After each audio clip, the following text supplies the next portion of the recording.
어제 수도권에 기록적인 폭우가 내려 인명피해를 비롯한 많은 수해를 당했다는 뉴스가 있었다. 가족들도 혹시 걷기 여행을 하는 아빠는 괜찮은지 물어와서 당연히 걱정 없다고 답해줬다. 걷기 여행을 하다 보면 걸어갈 길을 사전에 잘 정하는 것이 매우 중요하다는 사실을 수시로 체감한다. 나는 차가 다니지 않는 길은 웬만해서는 이용하지 않으려고 한다. 등산로 등 의외의 험한 길로 빠지거나 심하면 길을 잃을 수도 있으며 특히 요즘 같은 폭우철에는 재난사고를 당할 우려도 있기 때문이다. 어제 거창 숙소도 모텔 아닌 여관이었는데 시설이 열악해서 불편했다. 하루치 숙박요금만으로는 오전에 도착하는 나를 받아주는 모텔이 없었기 때문에 다른 대안이 없었다. 그나마 받아주는 여관이라도 있었으니 다행이라는 생각이 들었다.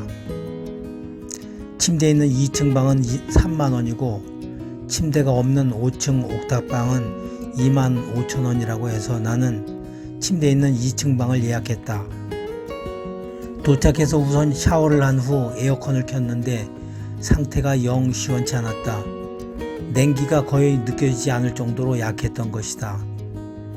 벽걸이 선풍기가 부착되어 있길래 켰는데 방향이 벽을 향해 고정되어 있어서 사실상 없는 거나 마찬가지였다.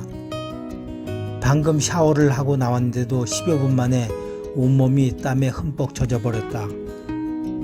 여주인한테 얘기했더니 에어컨이 어제까지는 분명히 잘 작동됐었다며 5층 옥탑방으로 옮길 것을 제안했다. 결국 나는 방을 옮길 수밖에 없었는데 이번에는 에어컨이 이상은 없었지만 시설 수준이 보통의 여인숙보다도 못할 정도로 좋지가 않았다. 월 단위로 임대하는 달방으로 쓰다가 오랫동안 방치했던 듯 여기저기 먼지가 가득했고 냉장고에는 오래된 김치를 비롯한 반찬들이 악취를 풍겼다. 다행히 숙박료 차액 5,000원을 되돌려받긴 했다. 오늘은 오전 4시에 거창읍 숙소를 나서 함양으로 향했다. 숙소가 불편해서 밤새 잠을 설치다 보니 컨디션이 별로 좋지 않다. 거창에서 오늘의 목적지인 함양까지는 35km 정도로 좀 멀긴 하지만 중간 지점에는 숙박업소가 전혀 없어 모처럼 체력도 키울 겸 강행하기로 했다. 거창읍 내 중심가를 벗어나니 소나 돼지를 기르는 듯한 축사들이 계속해서 나타난다. 때마침 걷는 방향에서 맞바람이 불어와 시원하긴 했는데 묘한 냄새가 코를 찔렀다. 가다 보니 신기마을이라는 팻말이 나타났는데 꽤 익숙한 지명이다. 생각해보니 내가 그동안 전국 걷기 여행을 하면서 적지 않은 수의 신기마을들을 만났다. 나중에 인터넷으로 찾아보니 전국적으로 신기란 지명이 너무 많아 셀 수 없을 정도였는데 수백 개소는 좋게 넘을 것 같았다. 심지어는 같은 지역 내에 5개 이상 있는 곳도 있었다. 사람들이란 원래 좋은 것을 경쟁적으로 쓰기 마련이니 신기란 이름은 정말로 좋은 지명인 것 같다. 걷다가 버스 정류소가 있어서 잠시 쉬어갔다. 오늘은 특이하게도 꽤 다양한 버스 정류소를 볼 수 있는 날이었다.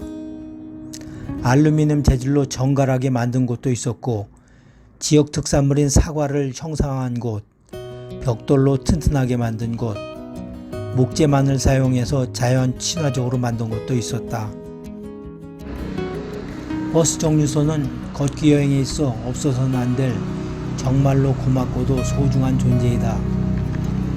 길을 걷다가 잠시 쉬기에 최고로 편안한 곳 중 하나지만 동시에 누구의 허락을 받을 필요도 없고 무료로 무제한 이용할 수 있는 거의 유일한 공간이기도 하다. 나는 걷다가 적당한 장소가 없으면 당장의 휴식을 미루는 한이 있더라도 더 찾아보고 가다가 좋은 장소를 만나면 쉰 지 얼마 되지 않았더라도 한 번 더 쉬어간다. 중간에 쉬는 휴식 장소를 정하는 데에는 나만의 원칙이 있다. 여름에는 그늘이고 바람이 잘 통하는 곳이어야 하며 겨울에는 찬바람을 피할 수 있는 곳이어야 한다. 편히 앉을 만한 장소여야 하고 개미들이 지나는 길목은 아닌지도 살펴야 한다.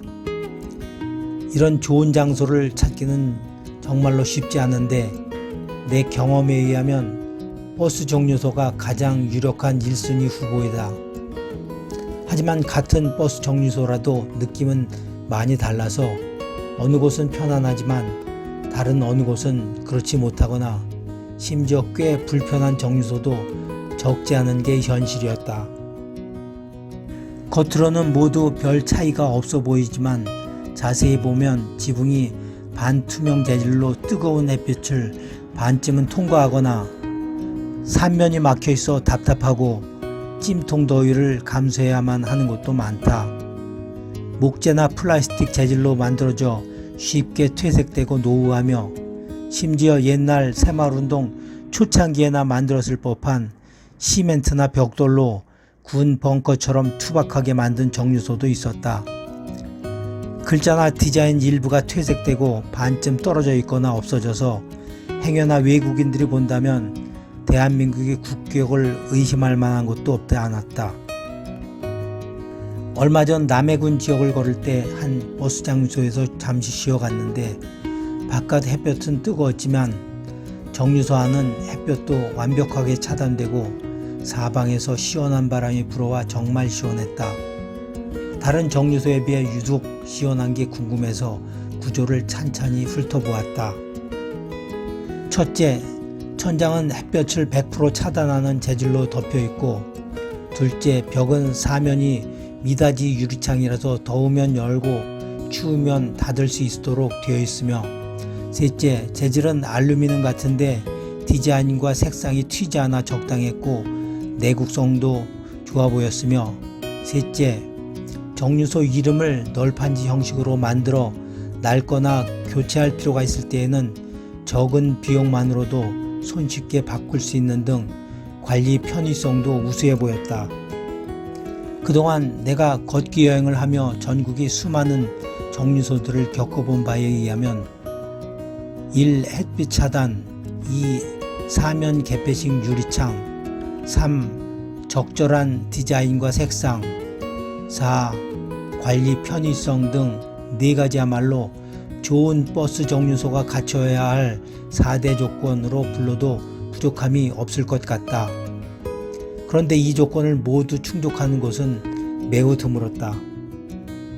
얼마 전 방문했던 진주시와 밀양시에서도 이 4가지를 충족한 정류소를 스마트 버스 정류장이란 이름하에 시범적으로 운영하고 있었는데, 추가적으로 에어컨도 시원하게 가동 중이었고 스마트폰 충전 서비스도 제공하고 있었지만, 일반 정류소는 다른 지역이 흔한 정류소와 별반 다르지 않아서 아쉬웠다.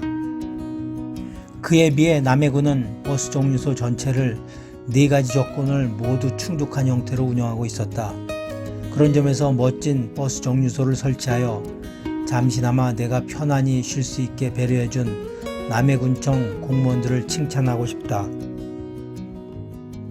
현재로서는 스마트버스 정류장이 우리가 지향해야 할 미래형 첨단 버스 정류소인 것은 분명한 것 같다.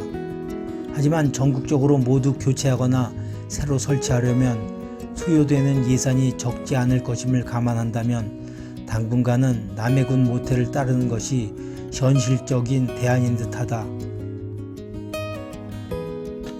함양읍에 가까워지고 눈에 들어올 즈음 자동차 휴게소가 있어서 쉬어갔다. 차들이 잠시 주차하고 쉬어갈 수 있는 주차 공간도 있고 예쁜 화장실도 있었는데 깨끗하게 잘 관리되고 있었다.